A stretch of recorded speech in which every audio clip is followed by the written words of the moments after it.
Hey everyone, and welcome to The Explainer. I am absolutely thrilled you're joining us today. Look, we are going straight into actionable biology right off the bat, taking a deep dive into the real science of optimizing your fertility after 40. We're going to look closely at exactly what the latest data and reproductive research are telling us about your ovarian environment, and more importantly, how you can actually take control of it. So if you are a focused learner and you're looking for the most direct, scientifically backed path to understanding your reproductive health, you are in exactly the right place.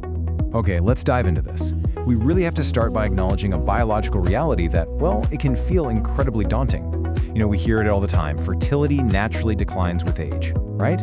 But to truly empower ourselves, we need to dig into the actual mechanics of that decline. What physically, literally on a cellular level, is happening to those eggs after the age of 40 that makes conception so much harder and bumps up the risk of miscarriage? Because understanding the why here is absolutely crucial. It's the first step to figuring out the how, as in how we can actively and effectively support our bodies moving forward. To get us there, we've got a very clear blueprint for today's explainer. We're going to cover the biological reality at 40, the 90-day opportunity window, the optimal fertility diet, crucial lifestyle adjustments, and finally, supplements for egg quality. Stick with me through the biology, and you'll have a highly actionable protocol by the end. All right, let's jump straight into part one, the biological reality at 40. So we need to establish right up front that, of course, we can't change our genetics, and we definitely can't reverse time. Females are born with all the eggs they're ever going to have, and those eggs just kind of hang out in a dormant state for decades.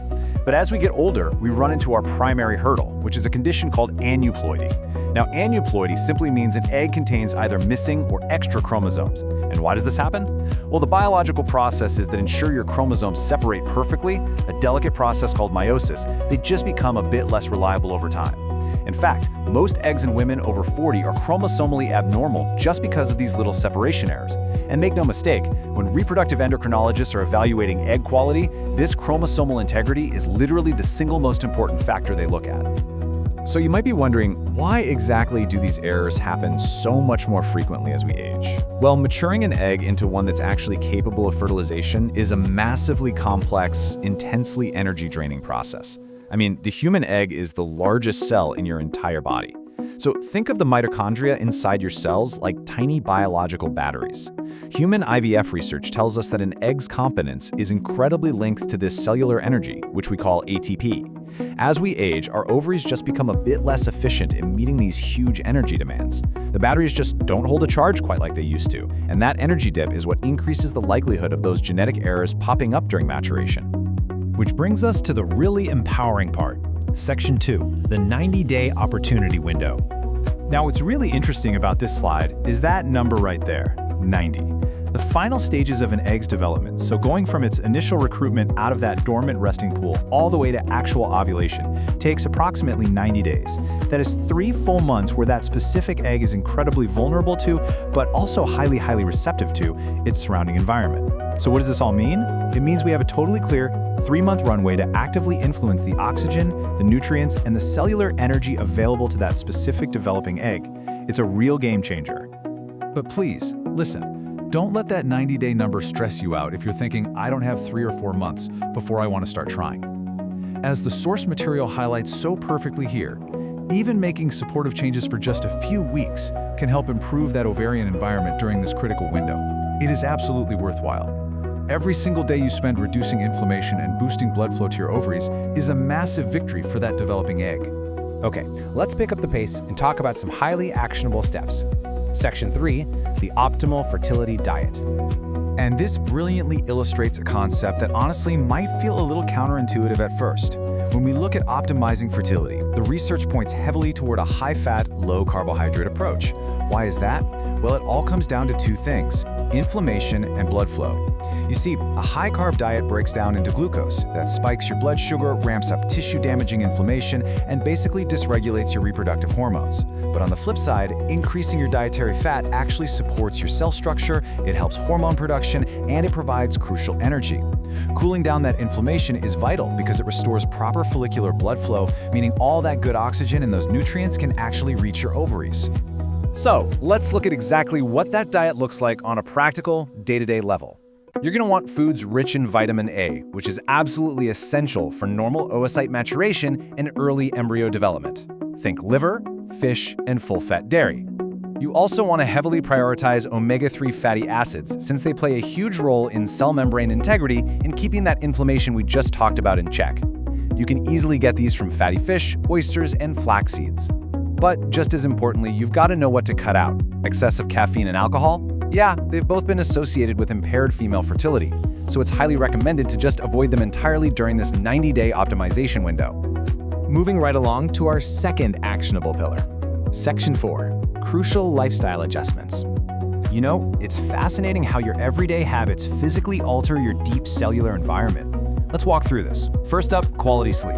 This isn't just about feeling energized. The melatonin your body produces when you sleep actually acts as a powerful antioxidant right inside the ovary, protecting your oocytes from stress. Pretty cool, right? Then we have smoking. Avoiding smoking is completely non-negotiable because cigarette smoke literally causes direct DNA damage inside your egg cells. Next, managing chronic stress is super vital because excessive stress just totally scrambles the signaling of your reproductive hormones. And finally, actually pay close attention to this one. Notice it says moderate exercise. Walking, stretching, yoga, these gently improve the follicular blood flow that delivers that critical oxygen. But be careful, because extremely intense, hardcore exercise can actually negatively impact your fertility. So moderation and healthy blood flow, that's the real goal here. All right, let's round out our blueprint. Section 5. Supplements for egg quality. The absolute big player here is coenzyme Q10, or CoQ10. Remember our battery metaphor from earlier? Well, CoQ10 specifically supports that mitochondrial energy production right inside the egg cells. Then we have fish oil to deliver a great dose of those omega-3s to regulate inflammation. Vitamins A and E step in to provide critical antioxidant defense, while zinc and folates support proper cell division. Comprehensive fertility supplements, kind of like the ones recommended by the specialists over at CNY Fertility, will often combine all these nutrients for you. So the crucial point is this. While these targeted supplements powerfully support energy production and reduce oxidative stress during that 90-day window, they don't magically reverse chromosomal abnormalities. What they do is ensure that the eggs you do have are given the absolute best possible environment to mature in. And I think that brings us to a really grounding, super realistic summary. We are optimizing the environment the egg grows in, not reversing time. Our entire blueprint today, the high-fat diet, the moderate exercise, the stress management, the CoQ10, all of it serves one singular focused purpose: maximizing the health, the blood flow, and the cellular energy of your ovarian environment over that 90-day life cycle. It's not magic, guys. It's simply about giving your biology the exact raw materials it needs to perform at its absolute best. So I want to leave you with this final thought. You now have a totally clear understanding of the science, the timeline, and the very real tools at your disposal. You are entirely in the driver's seat of your biological environment. Knowing what you know now about the 90-day life cycle of an egg's final maturation, what is one change you're going to make today to optimize your ovarian environment? Are you going to prioritize your sleep tonight? Maybe add some omega-3s to your dinner? Pick just one thing and start your 90-day window right now. Thank you so much for joining me on this explainer, and I will catch you all next time.